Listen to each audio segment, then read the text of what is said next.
सोचिए, भारत के सबसे बड़े खेल सम्मान, वो अवार्ड्स जो किसी भी एथलीट को रातों रात देश का हीरो बना देते हैं। तो आज हम जरा गहराई से समझेंगे कि ये नेशनल स्पोर्ट्स अवार्ड्स आखिर हैं क्या और इन्हें जीतना इतना बड़ा चैलेंज क्यों माना जाता है। तो चलिए शुरू करते हैं। अच्छा, चलिए एक सवाल से शुरुआत करते हैं। तारीख है 29 अगस्त।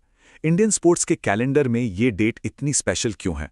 मतलब आखिर ऐसा क्या होता है इस दिन जो इसे इतना बड़ा बना देता है? तो इसका जवाब जुड़ा है एक ऐसे नाम से जिसे पूरा देश जानता है, हॉकी के जादूगर मेजर ध्यानचंद। जी हाँ, 29 अगस्त उनका जन्मदिन है, जिसे हम सब नेशनल स्पोर्ट्स डे के तौर पर मनाते हैं। और हाँ, यही वो खास दिन है जब देश के सबसे बड़े स्पोर्ट्स अवार्ड्स दिए जाते हैं। तो फिर इस खास दिन पर कौन-कौन से अवार्ड्स दिए जाते हैं? चलिए एक नजर डालते हैं भारत के नेशनल स्पोर्ट्स अवार्ड्स पर। ये वो दिन होता है जब भारत के प्रेसिडेंट खुद देश के टॉप एथलीट्स, कोचेज और ऑर्गेनाइजेशंस को उनके कमाल के कॉन्ट्रीब्यूशंस के लिए सम्मानित करते हैं।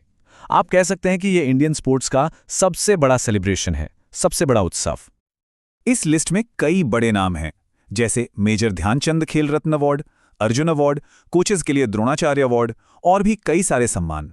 और हाँ, हर एक अवार्ड की अपनी एक अलग कहानी है, अपना एक अलग महत्व है। लेकिन इन सब में एक अवार्ड है जो सबसे ऊपर है, एकदम शिखर पर। आज हम खास तौर पर बात करने वाले हैं भारत के सबसे बड़े स्पोर्ट्स ऑनर खेल रत्न अवार्ड की।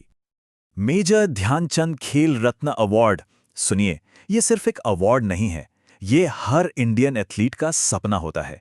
ये उसे मिलता है जिसका परफॉर्मेंस सिर्फ अच्छा या शानदार नहीं, बल्कि बिल्कुल आउटस्टैंडिंग, असाधारण रहा हो। सच कहूं तो ये इंडियन स्पोर्ट्स का माउंट एवरेस्ट है। अच्छा, अब यहाँ एक जरूरी बात क्लियर कर लेते हैं, हो सकता है कुछ लोग कंफ्यूज हों। तो देखिए, इस अवार्ड को पहले राजीव गांधी खेल रत्न अवार्ड के नाम से जाना जाता था। अब इसका नाम बदलकर मेजर ध्यानचंद खेल रत्न अवार्ड कर दिया गया है, हॉकी के उस महान जादूगर को एक सच्ची श्रद्धांजलि। तो इसकी कहानी शुरू होती है साल 1991-92 से, जब भारत सरकार ने इस अवार्ड को शुरू किया। फिर ज़्यादा टाइम नहीं लगा, 1995-96 में पहली बार एक महिला एथलीट ने इसे जीतकर इतिहास रच दिया। और तब से लेकर आज तक ये अवार्ड इंडियन स्पोर्ट्स में अचीवमेंट का सबसे बड़ा सिंबल बना हुआ है। तो सबसे बड़ा सवाल कि कोई एथलीट इस अवार्ड तक पहुंचता कैसे है? मतलब इसका प्रोसेस क्या है, क्राइटेरिया क्या है? चलिए समझते हैं।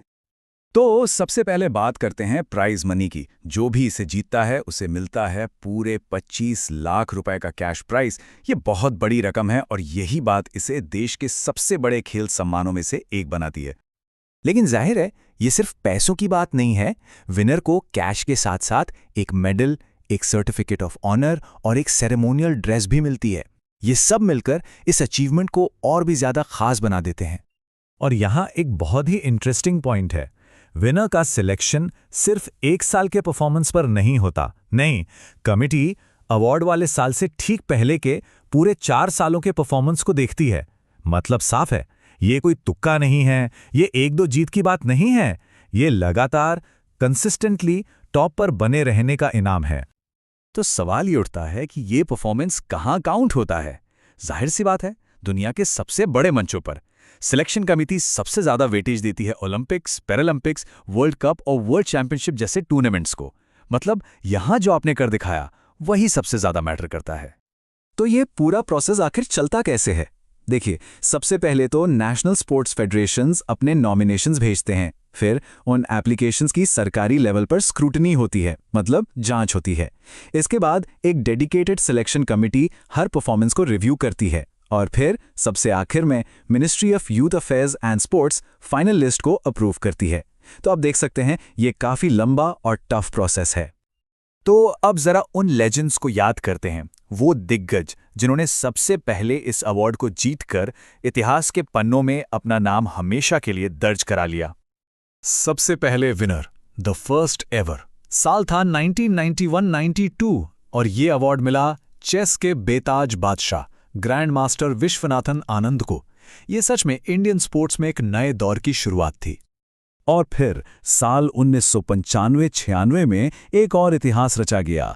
वेटलिफ्टर कर्णम मल्लेश्वरी ये अवार्ड जीतने वाली पहली महिला बनी। सोचिए, उन्होंने देश की कितनी ही लड़कियों के लिए एक नया रास्ता खोल दिया, एक नई उम्मीद जगाई।